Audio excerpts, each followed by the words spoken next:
Wow, I was actually pretty close in my prediction. We didn't win by three, we won by four. Oh man, what a very roller coaster ride game in my opinion.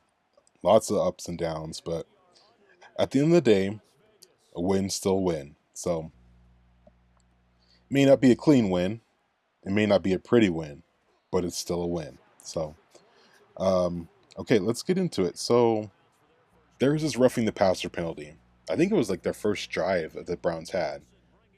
I forgot what the defender who hit Deshaun Watson, but I think it was dumb that they called that. I mean, some people might argue with me like, "Oh, you hit him too hard" or whatever. It's like, "Oh yeah," because they're supposed to just like rock them to sleep, give them warm milk, sing a lullaby, and then slowly place them on the ground rather than tackling them. But I don't know what the I always hate that, and I don't like what it's turning the game into. Not that I say I want people to get hit super hard or have like injuries like Tua or anything. I'm not saying that. I'm just saying that for sometimes just playing basic level defense, you get roughing the passer, which I think is so fucking stupid. But anyway, that helped the Browns get their touchdown in the first quarter, and then they got a field goal.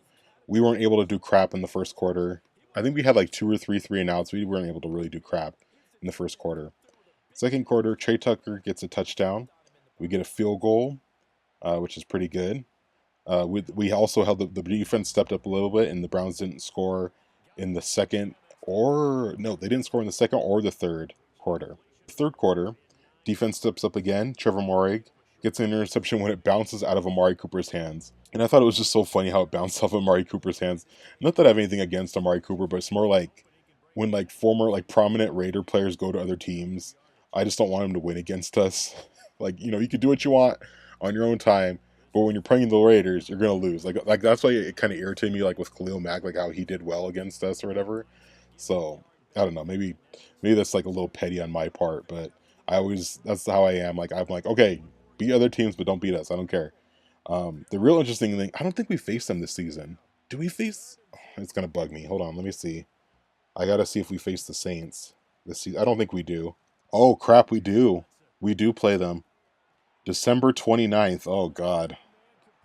I didn't think we played them this year, but I guess yeah, I think the last time we played them was 2020, so I guess it makes sense. Wow, so we are going to play them this year. But anyway, sorry about that little detour, but back to the recap. Because of the interception, we get a drive leading to DJ Turner getting a touchdown. Fourth quarter, we fumble the ball. The Browns pick it up. They run it back for a touchdown, and then they miss the field goal. Offensively, we didn't do anything, but defensively, we stopped the Browns on their final attempt. Now, this worried me because we didn't do anything, and then I think they had like 2 minutes left, and they were just marching down the field. I'm like, oh my god! But at the last second, Snowden came in and sacked Deshaun Watson on their fourth down, which lost them the game. So defense came through in the end to win. But yeah, so that's the recap. But what do I overall think about this game? I think, well, one big problem was the penalties. We had like 49 yards in penalties, which is a huge, huge problem, especially like with this team, like which doesn't seem to get a lot of penalties. Like it seems like under Antonio Pierce, they seem to be doing better penalty wise than in previous years. Another thing that I liked about the game was that we got more rushing yards. I think it was like 150 something rushing yards we got.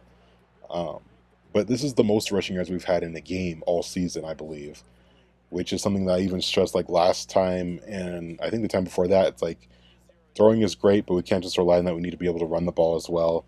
And I think this game we were able to do that very well. So that's another thing that I liked. And but I mean, I think considering that we didn't have Devonte Adams, we didn't have Max Crosby, I think we did really well. I think we rallied each other as a team to be able to, despite the adversity, win. Even though like we easily could have lost this game, this was a close game, and I think this is a good game to help us bounce back from that embarrassment that happened last week. So at least they did win at home finally. Yeah, I'm overall. I mean, there were some sloppy things. I don't. I mean, I don't. I'm not going to nitpick it just because, like I said, at the end of the day, a win's a win. So it looks like we're facing the Broncos next, which I'm really not worried about, but I could easily seeing it become similar to how it was like with the Panthers, where it's like, oh, we got this. Like the Broncos. Pff, what are they? I think they're. Oh, they won. I think they're 2-2 as well. So we're basically fighting for the bottom of the AFC West here. Whoever wins this will suck least in the AFC West. But I think that we can beat them. I think we'll win by like 7. Yeah. You know what? No, I'll be bold. We'll win by 10. We'll win by 10, I think. Because their offense is non-existent and their defense is okay. It's not as good as it used to be years past, and when they had a hard defense, we still beat them. So I think that we'll score 10 points. Yeah, I think we'll score 10 points on them. And I think it's in Denver here. I think it's here in Denver. But yeah, so anyway, so we got a good win. Hopefully enough momentum to bring us more wins coming forward. And I hope you guys enjoy this recap, and I'll see you next time.